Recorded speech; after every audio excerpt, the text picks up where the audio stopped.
সাংবাদিক বৃন্দ, আপনারা জানেন গত 1 মার্চ আমরা একটা মানববন্ধন থেকে কর্মসূচি ঘোষণা করেছিলাম যে চাঁপাইনবাবগঞ্জের রেল অর্থাৎ আন্তনগর ট্রেনের যে বৈষম্য সহ আমাদের চাঁপাইনবাবগঞ্জবাসী যে দাবিগুলো আদায় এখন পর্যন্ত পায়নি বা হয়নি, সে দাবিগুলো নিয়ে কাজ করছি। সে অনুযায়ী আমরা 8 দফা দাবি ঘোষণা করেছি। এই 8 দফা দাবি ঘোষণায় গত 7 তারিখে আমরা একটা ঐতিহাসিক বৃহৎ মানববন্ধনও করেছি। সামনে আমাদের আরো কিছু সহযোগী সংগঠন আছেন, তারাও কিন্তু আমাদের এই তারা নিজস্বভাবে কার্যক্রমে অংশগ্রহণ করবেন, আমরাও তাদের সাথে সহযোগিতা করব।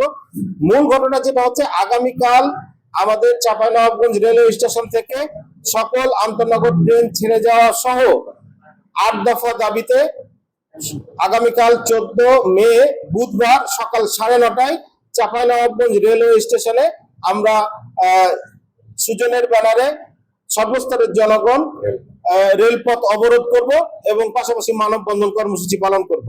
এটা হচ্ছে আমাদের আগামীকালের মূল লক্ষ্য এবং কর্মসূচি। এক্ষেত্রে আপনারা বিগত দিনে যে সহযোগিতা করেছেন, এই জন্য আপনাদের আন্তরিক কৃতজ্ঞতা জানাই। পাশাপাশি এই জেলার প্রাণের দাবি হিসাবে, আপনিও জেলার এই অধিবাসী হিসাবে আমাদের পরবর্তী কর্মসূচিগুলোতে আমাদের সহযোগিতা করবেন আপনাদের সংবাদ সংগ্রহ এবং প্রচারের মাধ্যমে, সে আশাবাদ ব্যক্ত করছি। ধন্যবাদ।